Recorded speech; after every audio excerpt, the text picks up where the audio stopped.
Apa kabar Pak? Baik, Assalamualaikum Pak. Haleluya, Waalaikumsalam. Ya, Bapak ini luar biasa sekalipun usia sudah tidak muda, tapi semangatnya di dalam memberitakan Injil tidak usah ditanya. Bahkan Amin. banyak ustadz yang bertobat, terima Tuhan Yesus lewat pelayanan daripada Bapak ini. Nah, bagaimana pemahamannya? Bagaimana Roh Kudus mengurapi beliau? Ya, kita akan dengarkan kesaksiannya. Tentu dimulai dari latar belakang dulu. Oke, Pak Ismail, waktu dan tempat saya serahkan kepada Anda. Monggo, Pak, silakan. Ya, terima kasih. Ya, Terima kasih terima kepada Pak kasih. Yusuf dan semua tim dan kepada para sahabat, teman yang cinta kepada acara ini dan kepada semua tentunya pendengar yang kami hormati dan kami kasihi. Latar belakang saya dibesarkan dari satu keluarga di mana kakek saya dulu adalah seorang jagoan di daerah Bekasi, Babelan, sampai Pasir Kunci. Dia seorang jawara yang luar biasa. Dan ayah saya besar tumbuh pada waktu zaman penjajahan. Dan sayangnya mereka tidak berpendidikan. Dan ibu saya juga dari desa tidak berpendidikan. Saya tumbuh besar di keluarga yang miskin wawasan, miskin ilmu keagamaan, dan lain sebagainya. Dan keluarga orang tua saya kurang lebih 10 anak, dan saya anak keempat. Kami kebetulan tumbuh di Jakarta, berjuang, dan saya juga bergaul dengan teman-teman sekampung di daerah Jakarta. Dan tapi di hati saya mencari kebenaran yang sesungguhnya. Dan waktu itu, walaupun kehidupan saya sederhana, tapi saya punya rindu untuk mencari kebenaran. Saya berharap ada satu kebenaran yang bisa membimbing hidup saya ke depan dan membawa saya kepada sesuatu kehidupan yang luar biasa. Nah, Bapak, Ibu, saudara-saudara yang kami hormati, dalam pencarian kebenaran yang saya lakukan, ya, pada waktu itu saya usia remaja, pemuda, saya bertumbuh dalam kondisi kerohanian yang sangat minim ilmu wawasan. Dan saya mulai mempelajari banyak agama. Bahkan di tengah-tengah pembelajaran agama saya juga dibimbing ya masuk satu perguruan di Keramat Kuitang dengan perguruan Kancing 7 Bintang 12, itu Babe Nafi yang menjadi guru dan mentor saya. Dan Bapak Ibu, tapi dalam hati saya merasa kosong. Ya. Seringkali saya diadu ilmu. Tapi saya tidak dapatkan apa-apa. Nah, pada satu saat ketika saya mulai mempelajari agama, saya menemukan agama yang menyembah, yaitu agama, saya melihat dari berbagai agama-agama Hindu, saya belajar, tapi saya melihat tidak terlalu cocok dan tidak pas dengan saya. Karena saya bingung bagaimana saya dapat menemukan Tuhan yang mendampingi saya di tengah begitu banyak dewa yang saya terima pengajaran itu. Dan saya mulai mencari yang lain. Saya mencari dari agama lain, baik Konghucu, Buddha, dan saya temukan juga tidak saya dapatkan apa-apa. Dan dalam pencarian kebenaran saya mengerucut kepada agama yang terakhir, yang memang saya ketahui sebagai agama terakhir, yang dimana saya diberitahu seperti itu.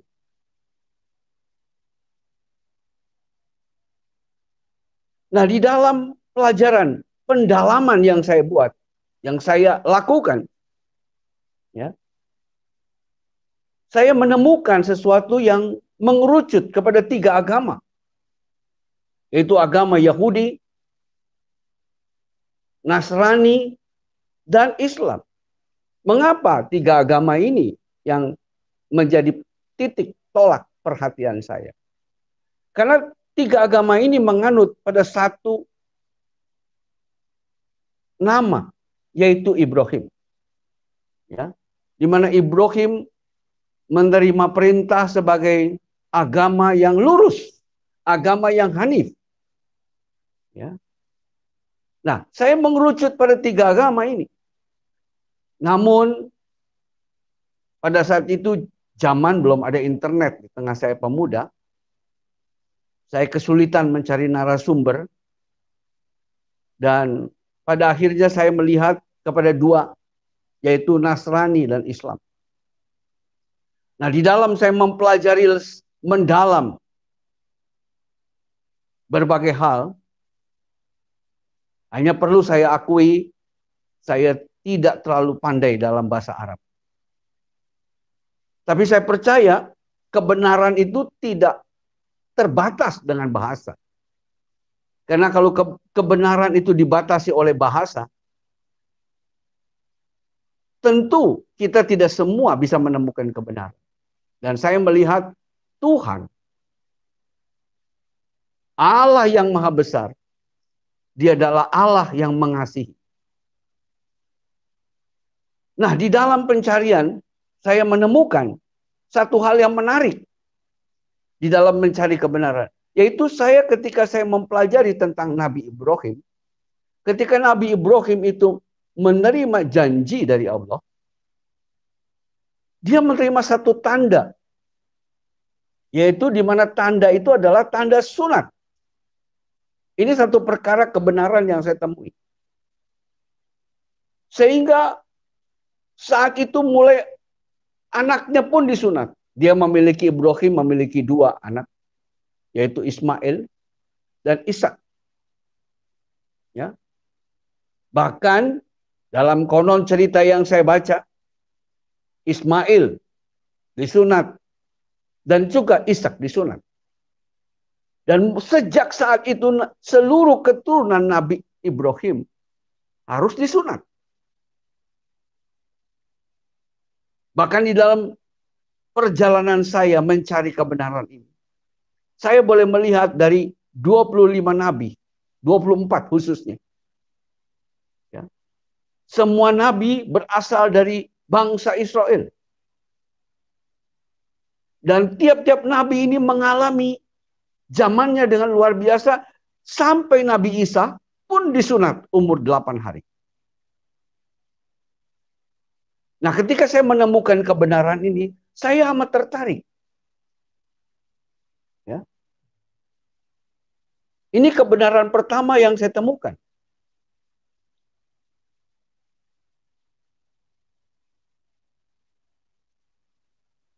Saya melihat dan mempelajari bagaimana riwayat kisah Muhammad menjadi seorang nabi.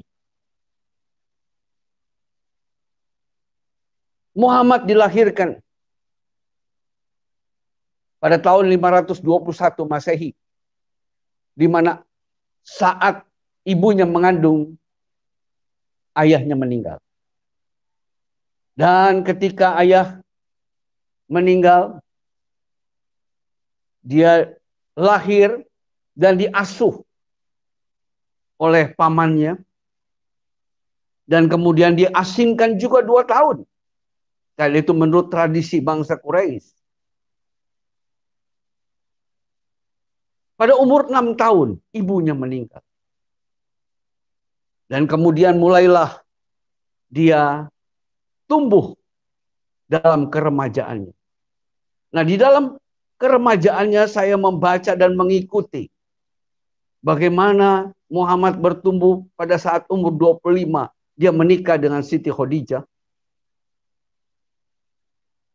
Dan saat saya membaca terus, umur 40 baru Nabi Muhammad ini menerima pewahyuan di Gua Hiro.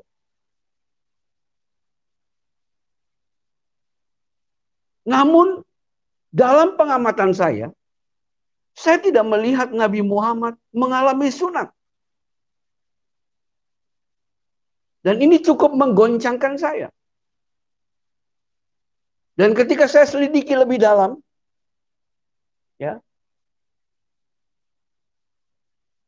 beliau ternyata tidak pernah disunat. Atau tidak ada pernah berita disunat. Walaupun ada beberapa teman yang berkata dia disunat sejak lahir. Namun saya meragukan berita ini. Mengapa?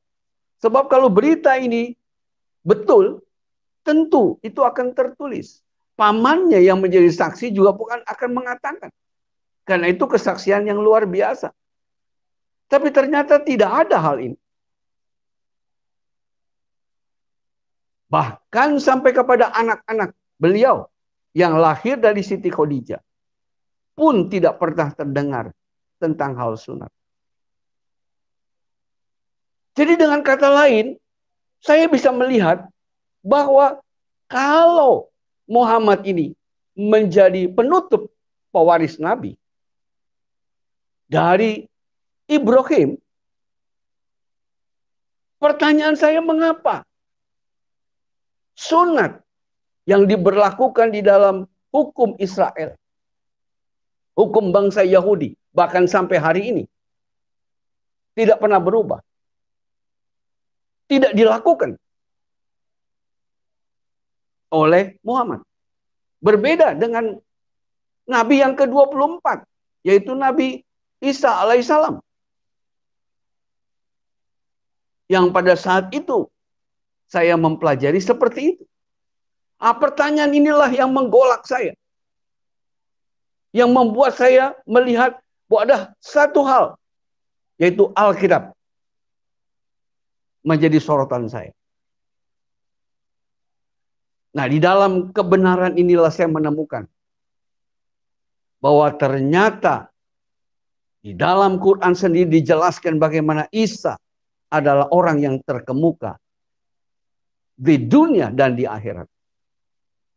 Bahkan Isa ini memiliki kedudukan yang begitu istimewa, yang tidak bisa digantikan oleh siapapun. Bahkan Muhammad juga menegaskan bahwa nanti akhir zaman Isa itu akan datang sebagai hakim yang adil. Dari gambaran ini, dari latar belakang inilah, semakin memperkuat saya bahwa Isa Al-Masih adalah pilihan saya di dalam menuntun hidup saya. Nah, Bapak, Ibu, saudara-saudara yang saya hormati, saya tidak tahu perjalanan hidup saudara, tetapi ini perjalanan saya. Dalam pencarian kebenaran, saya menemukan hal yang luar biasa. Dan tanpa sadar, saya melihat ada satu hal yang keliru dalam cerita tentang Muhammad. Yang tidak diungkapkan ketika saya bertanya pada banyak orang. Hanya mereka memberikan keterangan yang seadanya, yang tidak sesuai. Dan itu sangat menyedihkan saya.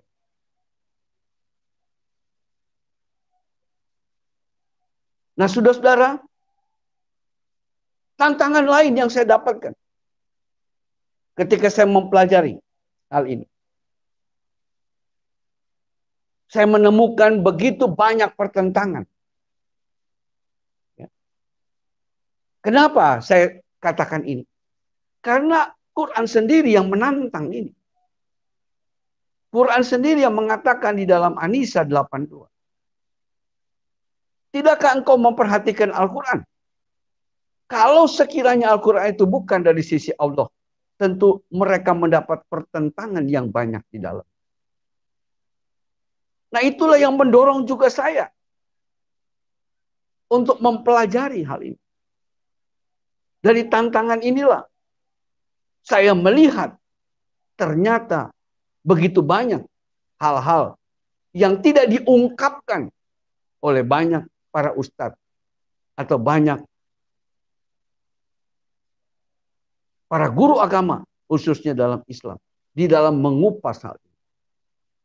Tapi saya bersyukur kalau saya boleh mengalami tuntunan yang berbeda. Dari latar belakang inilah membuat saya belajar lebih banyak.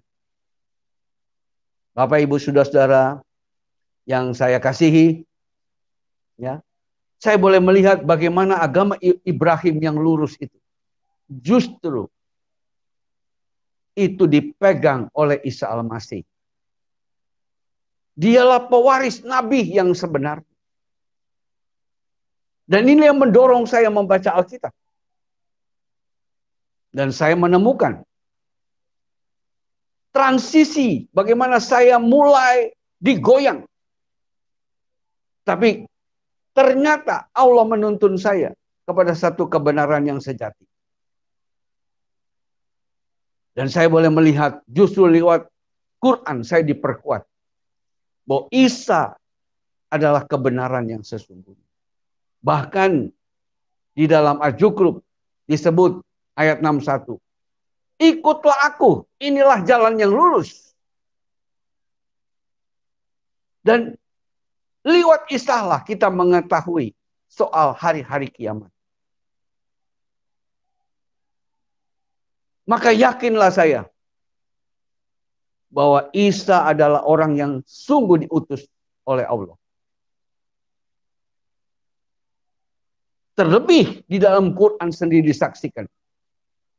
Diperkuat di dalam Quran. Ketika saya baca Alkitab. Bahwa Isa lahir berdasarkan Roh Kudus. Lewat Maryam. Dalam Alkitab disebut Maria. Benar. Quran sendiri menyebut bahwa aku memperkuat dia dengan Roh Kudus. Dulu saya diajar Roh Kudus itu Jibril, tapi ternyata bukan. Jibril is Jibril. Roh Kudus ya Roh Kudus. Nah, seringkali kita menemukan ketidakcocokan. Mungkin kata-katanya bisa kita katakan, mungkin gurunya yang mengajar juga tidak tahu. Dan kita harus cari tahu sendiri. Jadi saya mau mengajak Bapak, Ibu, Saudara-saudara, apapun agama, mari belajar dengan sungguh-sungguh, terutama mereka yang mempelajari Quran. Mari selidiki Al-Quran kita, Al-Quranmu dengan akal sehat. Dengan sungguh-sungguh. Saya percaya saudara akan menemukan kebenaran yang sesungguhnya. Karena Al-Quran sendiri menyaksikan betapa Isa itu luar biasa. Dari segi penciptaan, kita melihat Isa itu tumbuh dengan mujizat yang luar biasa. Ketika masih bayi, dia bisa bicara. Dalam Quran, di dalam surat Maryam sudah disebutkan. Dia bisa bicara sejak bayi. Dia bisa membuat burung dari tanah dan menghidupkan. Itu mujizat yang luar biasa. Tapi ketika saya baca posisi Muhammad hanya berkata, aku tidak tahu iman. Aku tidak mengerti iman. Sebelumnya aku tidak tahu. Bahkan Quran menjelaskan, Allah menegur dia. Kalau kau masih ragu-ragu ya Muhammad, bertanyalah kepada ahli kitab sebelum. Saya cukup syok membaca itu. Oh, ternyata Alkitab yang ada pada zaman Nabi Muhammad itu, ya, ternyata masih sah, masih asli. Ternyata apa yang disampaikan selama ini bahwa kitab orang Kristen itu palsu, itu tidak benar. Karena pada masa Muhammad hidup, bahkan sampai meninggal, beliau selalu menekankan, bacalah kitabmu, hukumlah dengan kitabmu. Orang Yahudi disuruh dengan Tauratnya, orang Nasrani dengan Injil. Artinya, kitab yang ada saat itu masih asli. Tidak pernah mengalami perubahan. Inilah memperkuat saya untuk masuk lebih membandingkan antara Quran dan Alkitab. Dan dalam perjalanan saya, perjalanan pencarian kebenaran ini, ya, saya melihat dan menyaksikan, ya, bahwa ternyata Isa Al-Masih betul-betul ditaruh posisi sebagai yang terpenting. Sehingga saya mengabaikan berita-berita yang lain. Dan saya memegang hal ini. Jadi saya ingin mengajak kepada pemirsa yang setia pada acara ini. Mari, kalau engkau mencari kebenaran yang sesungguhnya, engkau akan menemukan itu. Jangan biarkan hatimu salah. Saya juga tidak mengalami bimbingan. Namun ketika hati kita murni, jujur, mau mencari kebenaran. Ternyata Allah itu tidak buta. Dia mampu memimpin orang pada kebenaran. Jadi lewat pengalaman saya mau mengajak Bapak Ibu. Ya, untuk sungguh-sungguh fokus mencari kebenaran ini. Saya menemukan itu. Ya. Bahkan di dalam Quran ditegaskan, ya, bagaimana Nabi Isa itu melakukan perbuatan-perbuatan yang mulia. Bahkan pengikut Nabi Isa dijelaskan itu adalah orang yang akan dimuliakan sampai akhir zaman. Ini satu berita yang menggembirakan. Dan saya berharap teman-teman, sahabat saya, sebangsa dan setanah air, bahkan yang di luar negeri, kejar kebenaran yang sungguh-sungguh. Maka engkau akan menemukan kebenaran itu. Di dalam Alkitab dijelaskan siapa kebenaran itu. Kebenaran itulah Isa Al-Masih sendiri. Dialah firman yang menjadi daging. Dia yang mampu menuntun kita kepada keselamatan. Sehingga dengan bangga saya menerima Isa sebagai Tuhan saya.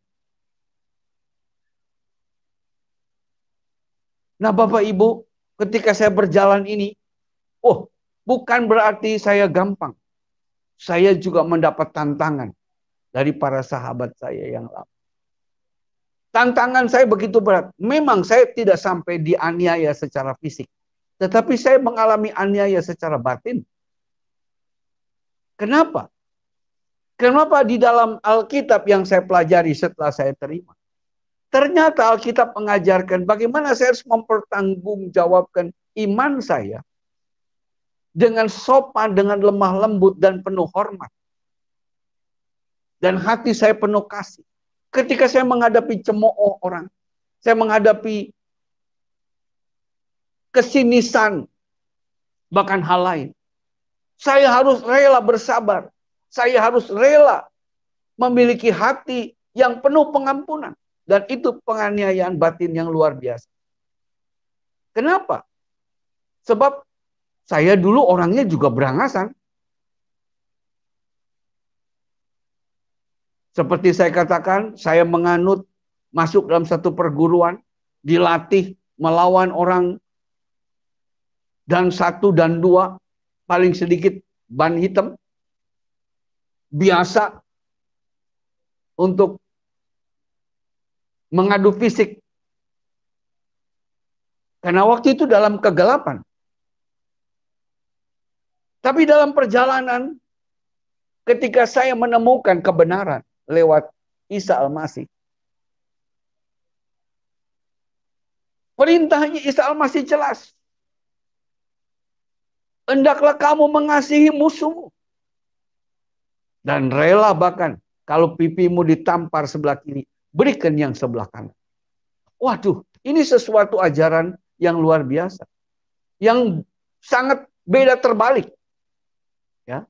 Oleh sebab itu ketika saya melihat bagaimana ajaran-ajaran agama yang disalahartikan, bahkan digunakan untuk hal-hal yang salah, membuat orang rela mati bunuh diri, bahkan membawa anak istri untuk mati demi sesuatu kebenaran yang tidak jelas. Saya ingin mengajak pada Bapak Ibu, mari pelajari kebenaran yang jelas, dan kebenaran itu ada di dalam Alkitab. Dan Alkitab yang ada itu tidak pernah dipalsukan, tidak pernah disalahartikan. Bahwa komentar Quran terhadap para rabi, pendeta dan Nasrani yang ada pada zaman Quran, Al-Quran sendiri mencatat itu. Bahwa dikatakan, katakanlah yang sebenarnya. Jangan engkau sembunyikan kebenaran yang ada. Engkau menukar kebenaran dengan harga. Apa yang terjadi? Nah, kita harus tahu sejarah di sini. Saya dipaksa untuk belajar sejarah historis. Ternyata saya menemukan yang diprotes oleh Quran. Itu adalah pengajaran-pengajaran gereja saat itu. Karena saat itu tidak ada Alkitab. Yang pegang Alkitab itu hanya para imam, uskup. Tetapi uskup mengajar kepada umat hanya ajaran manusia, bukan ajaran kebenaran menurut Alkitab.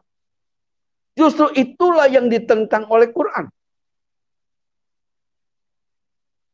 Muhammad menentang itu. Engkau tidak mengatakan yang sejujurnya, engkau tidak mengatakan yang sebenarnya. Maka kalau engkau tahu apa yang kukatakan, firman yang kukatakan, kata Muhammad saat itu, engkau akan mengenal bahwa itu berasal dari Injil. Kan begitu kira-kira.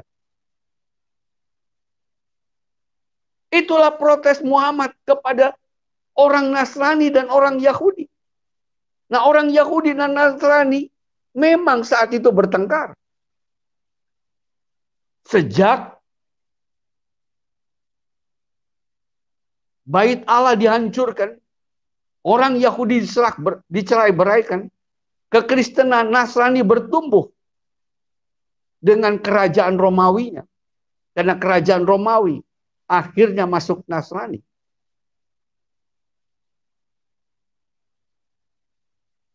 Sehingga kerajaan-kerajaan Habsyi, kerajaan Ethiopia, Yaman, Najran itu adalah kerajaan-kerajaan Kristen. Dan mereka membenci Yahudi.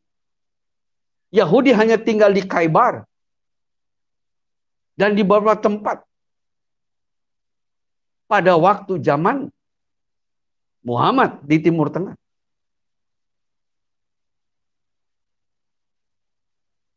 Inilah yang diprotes oleh Muhammad. Perebutan, pertentangan antara Yahudi dan Kristen. Yahudi menolak akan Isa. Oleh sebab itu jelas di dalam Al-Quran. Nah, ketika kita mampu melihat kebenaran ini, saudara akan melihat di mana kebenaran yang Allah taruh. Dan saya mau memberitahu kepada Bapak Ibu pemirsa yang ada di sini. Sebenarnya Al-Quran merujuk kepada Alkitab.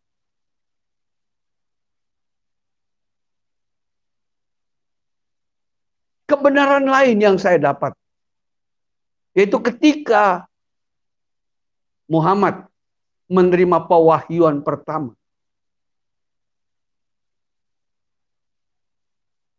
Saya menganalogikan begini. Ya. Bapak Ibu Saudara sekarang, yang mungkin pemirsa pendengar hari ini, mungkin ada yang beragama Hindu, mungkin ada yang beragama Buddha, mungkin ada yang beragama Islam atau beragama Kristen. Kalau saudara di tempat saudara masing-masing, saudara mengalami tekanan, depresi yang luar biasa.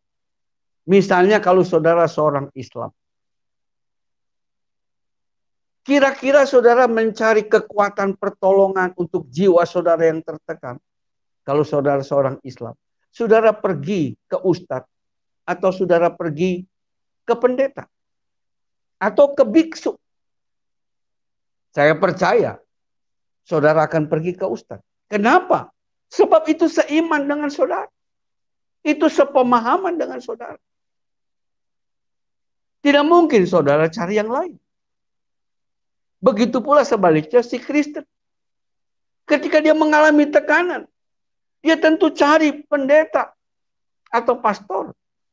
Dia tidak mungkin lari ke ustadz.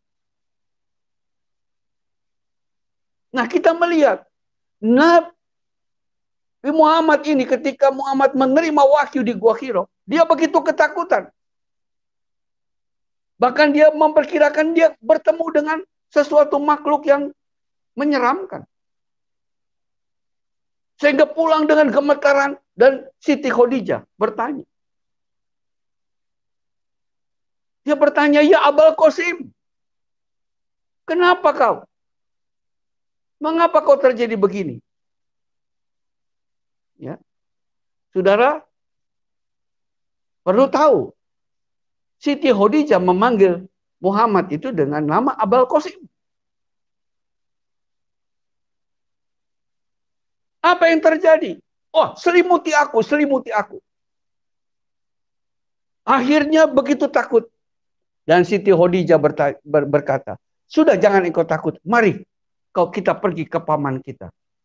Yaitu pergi ke Waraka bin Nawfal." Siapakah Waraka bin Nawfal? Dia adalah seorang pendeta.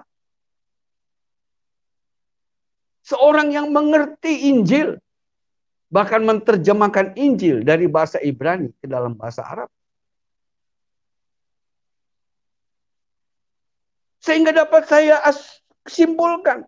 Oh, ini tentu bagaimana dia terima penguatan. Tentu dia datang kepada orang yang seiman. Bukan kepada orang lain. Nah, ini memperkuat saya dan meyakini bahwa hanya Isa Al-Masih yang dapat memberikan pertolongan dan memberikan jalan untuk kita menuju kepada surga. Bukan yang lain. Sehingga bulatlah hati saya meyakini bahwa Tuhan yang benar itu hanya Isa Al-Masih yang dapat saya sebut, yang disebut Yesus Kristus. Nah, inilah yang saya mau sampaikan kepada Bapak Ibu pemirsa yang berbahagia pada malam ini. Ya. Pengalaman spiritual yang saya alami tadi aniaya tidak lain adalah aniaya secara batin. Aniaya secara bagaimana saya harus siap rela menderita bagi Tuhan saya. Dan saya harus siap memberitakan apapun resikonya. Inilah yang membuat tadi seperti dikatakan oleh Pak Yusuf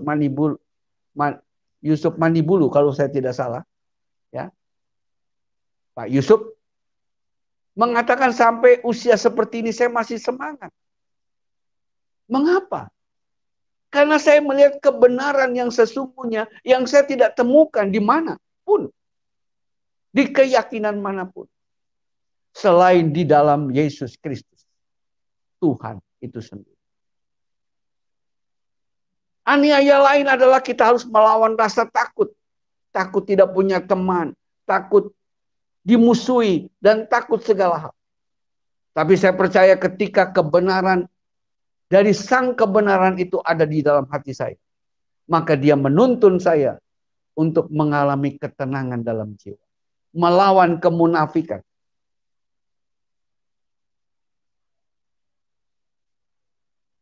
Pengalaman mujizat yang saya alami adalah saya boleh mengalami kekuatan, kesabaran untuk melewati itu semua dengan pertolongan Tuhan.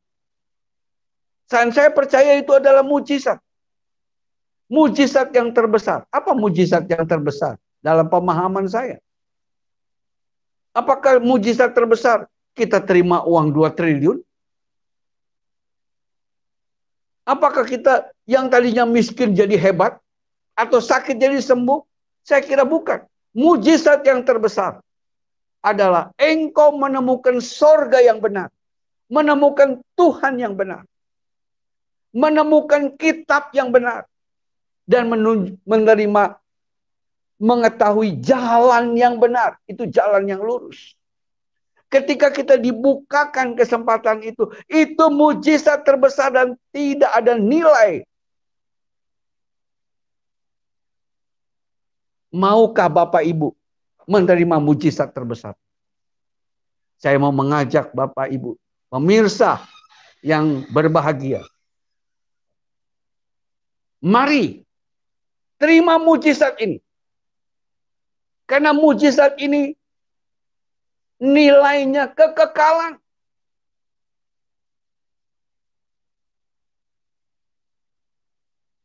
Berapa banyak harta yang kau punya hari ini? Berapa banyak kemewahan yang kau punya? Tidak ada arti ketika sampar datang. Tidak ada arti ketika penyakit datang. Ketika kematian mendatangi kita. Kita bahkan tidak bisa menunda 1 detik. Tapi kalau engkau sudah menemukan jalan kebenaran di dalam Yesus Kristus, saya mau pastikan kepada Bapak Ibu pemirsa yang berbahagia malam ini, engkau menerima mujizat yang terbesar dalam hidup. Dan mujizat itu memiliki nilai kekekalan sampai selama-lamanya. Inilah kesaksian yang saya alami ketika saya mempelajari begitu banyak keyakinan. Justru saya menemukan kebenaran-kebenaran yang juga diungkapkan oleh Quran. Sehingga Bapak Ibu pemirsa yang berbahagia, kalau mungkin di hadapanmu saat ini ada berbagai kitab atau ada 1 kitab, yakinlah bahwa kitab yang engkau pegang ada Alkitab yang menceritakan tentang Yesus Kristus. Kalau itu yang menjadi pilihanmu, kalau itu yang menjadi peganganmu, saya pastikan kepada Bapak Ibu, mujizat ada di depan dan di belakang dan menutupi perjalanan hidup saudara. Jadi jangan ragu-ragu. Segera berubah. Adapun hal-hal lain, semua bisa dipelajari dengan akal, dipelajari dengan seksama. Berbagai kebenaran tidak mungkin disembunyikan. Ya. Terlebih dalam dunia saat ini, dunia digital. Semua terbuka. Dunia itu seperti sempit. Semua dapat diketahui. Saudara tinggal klik, semua keluar. Dan saudara akan melihat. Jangan bertahan di dalam ketidakbenaran. Jangan bertahan di dalam kepalsuan. Jangan bertahan di dalam kebohongan. Berbalik kepada kebenaran. Pegang kitab yang benar. Nabi yang benar, Tuhan yang benar. Maka engkau akan melihat tuntunan yang ajaib dalam hidup Bapak Ibu pemirsa yang berbahagia. Inilah yang sedikit saya sampaikan kepada Bapak Ibu saudara sekalian yang berbahagia. Biarlah acara ini dapat menjadi berkah buat kita semua, buat pendengar yang berbahagia, Dan terima kasih buat Bapak Yusuf yang telah memfasilitasi selalu acara ini. Tuhan memberkati. Terima kasih. Ya, puji Tuhan. Haleluya, luar biasa. Ya, Bapak Ismail menemukan kebenaran karena memang beliau sungguh-sungguh mencarinya, dan orang yang sungguh-sungguh mencari kebenaran pasti akan bertemu dengan Tuhan Yesus. Amin. Tetapi kalau orang yang terus membenarkan dirinya tanpa dia sadari, maka dia akan menjadi Tuhan atas dirinya sendiri. Kebenaran itu punya Tuhan, bukan punya manusia, bukan pikiran manusia. Karena pikiran manusia adalah satu media yang begitu mudah disesatkan oleh iblis. Manusia selalu berpikir, masa Tuhan mati di kayu salib? Itu kan pikiran. Nah, pikiran inilah yang menjadi media yang sangat mudah untuk setan menyesatkan. Dan itu sudah terjadi sejak manusia pertama di Taman Eden.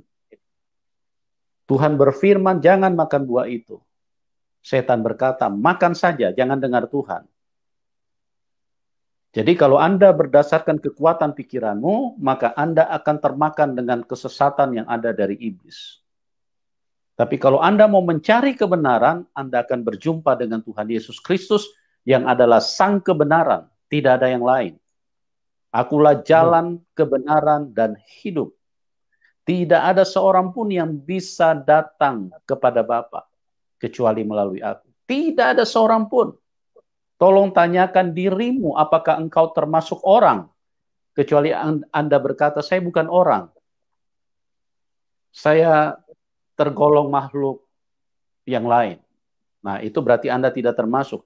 Tapi kalau Anda orang, Anda harus pastikan bahwa Anda harus menerima dia, karena hanya dia jalan kebenaran dan hidup. Tidak ada seorang pun, ya, tidak ada seorang pun. Dengarkan baik-baik teman-teman. Saya mengasihi Anda semua. Siapapun Anda, tidak ada seorang pun yang bisa datang kepada Bapa kecuali melalui aku. Kalau engkau belum datang kepada Tuhan Yesus, engkau tidak mungkin bisa pulang ke surga. Karena hanya dialah jalan kebenaran dan hidup. Di bawah kolong langit ini, tidak ada nama lain yang olehnya manusia bisa diselamatkan. Kisah 4 ayat 12. Kecuali di dalam nama Tuhan Yesus Kristus. Ini sesuatu yang luar biasa. Tidak ada seorang nabi, tidak ada seorang rasul yang berani berbicara seperti itu. Di bawah kolong langit ini, nah Anda tinggal di mana? Kalau Anda masih tinggal di bawah kolong langit ini, berarti Anda juga harus menerima nama yang berkuasa itu. Di bawah kolong langit ini, tidak ada nama lain yang olehnya manusia bisa diselamatkan. Hanya nama Tuhan Yesus Kristus. Anda mau kemana, teman-teman? Tuhan Yesus mengasihi Anda. Dia mati buat kita semua. Dia ingin kita selamat. Luar biasa apa yang disampaikan oleh Pak Ismail, dan sangat memberkati kita semua.